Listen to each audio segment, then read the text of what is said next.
Good afternoon students. आज का topic है ब्रिटिश प्रधानमंत्री। ब्रिटिश शासन व्यवस्था में प्रधानमंत्री ही वास्तव में सर्वोच्च कार्यपालिका है। सम्राट एक प्रतीकात्मक प्रधान है और उसकी सारी शक्तियों का प्रयोग मंत्रिमंडल करता है। शक्तियों का यह प्रयोग अंततोगत्वा प्रधानमंत्री के हाथ में ही रहता है। वही ब्रिटिश राजनीतिक व्यवस्था की धुरी है। प्रधानमंत्री के अधिकारों की महत्ता और व्यापकता पर विभिन्न मत प्रकट किए गए हैं। अलग अलग विचारक अलग अलग तरीके से प्रधानमंत्री की शक्ति के बारे में और प्रधानमंत्री के पद के बारे में कहते हैं। जैसे लॉर्ड मॉर्ले, उनके अनुसार प्रधानमंत्री समान पद वालों में प्रथम है, जबकि रैमजे मेयर की दृष्टि में प्रधानमंत्री का अधिकार क्षेत्र इतना व्यापक है और उसकी स्थिति अपने साथियों में इतनी उच्च है कि उसे अधिनायक कहा जा सकता है। लास्की का मत थोड़ा इन दोनों के बीच का सा है। वो ये कहते हैं कि प्रधानमंत्री अपनी शक्तियों और अपने अधिकारों के कारण समान पद वालों में प्रथम से अधिक तो है, परंतु अधिनायक कदापि नहीं है, डिक्टेटर नहीं बन सकते। फाइनर का भी कुछ इसी तरह का मत है। वो कहते हैं प्रधानमंत्री कोई सीजर नहीं है और ना ही उसकी स्थिति ऐसी है जिसे चुनौती ना दी जा सके। प्रधानमंत्री की सत्ता का सबसे बड़ा आधार यह है कि वह राष्ट्र की कितनी सेवा कर सकता है। किसी भी समय उसके प्रतिद्वंदी उसका स्थान ग्रहण कर सकते हैं। इस तरह से हम ये देखते हैं कि बहुत लोग तो ये कह रहे हैं कि जो prime minister system of government, इस संसदीय प्रणाली को प्राइम मिनिस्टर प्रधानमंत्री सरकार भी कहा जाने लगा है। दूसरी तरफ हम ये देखते हैं कि कुछ थिंकर्स ये कह रहे हैं कि कितना भी शक्तिशाली हो प्रधानमंत्री, वो अधिनायक नहीं बन सकता है। अब ये जो प्रधानमंत्री का पद है वो भी अनौपचारिक पद है, इसका कोई कानूनी आधार नहीं है। प्रधानमंत्री पद की उत्पत्ति भी बिल्कुल परंपराओं और समयों से ही बनी है। 1878 ईस्वी से पहले किसी सरकारी प्रपत्र में प्रधानमंत्री पद का नाम भी नहीं आया था। 1937 ईस्वी के क्राउन मंत्री अधिनियम में पहली बार कानूनी रूप में प्रधानमंत्री के पद को मान्यता प्रदान की गई।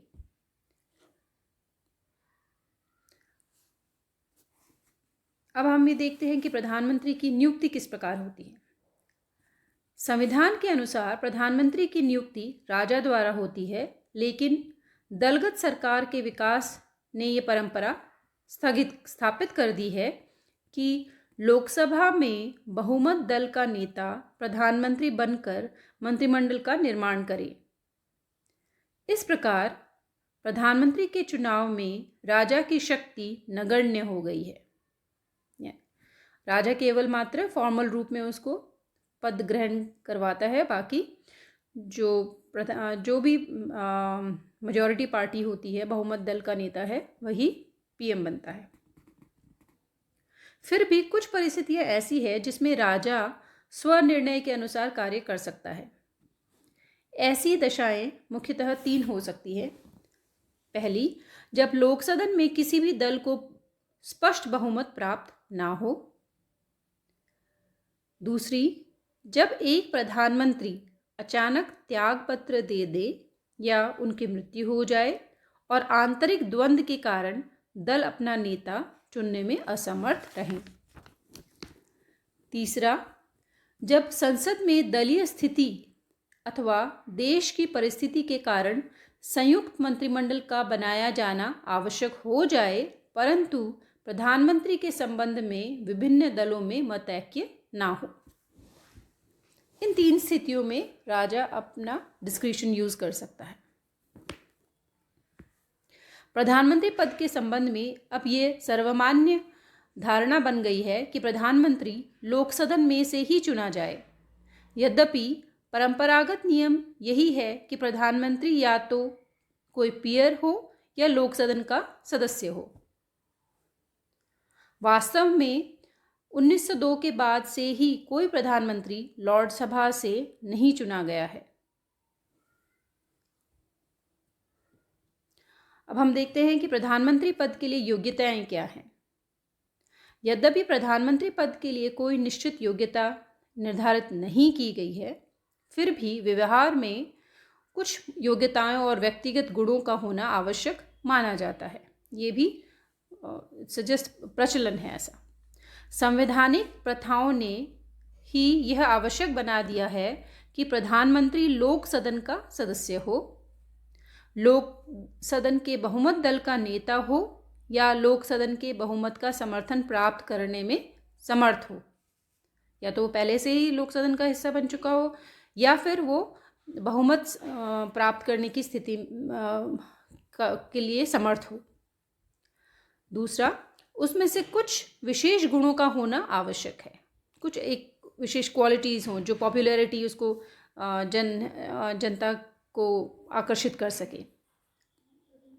लास्की ने प्रधानमंत्री के गुणों का विशद वर्णन करते हुए कहा है कि विवेक, कौशल, मनुष्यों पर शासन करने की शक्ति, विश्वसनीय व्यक्तियों की पहचान, प्रभावशाली वक्तव्य देने की क्षमता, ऐसा शिक्षात्मक निर्णय ले सकने की योग्यता कि वह दल तथा लोकमत के अनुकूल तो अवश्य हो, लेकिन इतना ना हो कि उसका सुगमतापूर्वक पालन ना हो सके।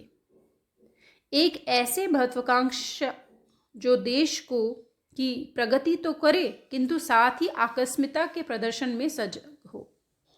व्यक्तियों या कार्यों के बारे में तत्कालीन निर्णय के समय मर्यादित व्यग्रता, ये सब गुण हैं जिनके बिना प्रधानमंत्री का काम नहीं चल सकता। इस प्रकार हम ये देखते हैं कि लास्की ने बहुत सारे वो गुण बताए, विवेक, कौशल,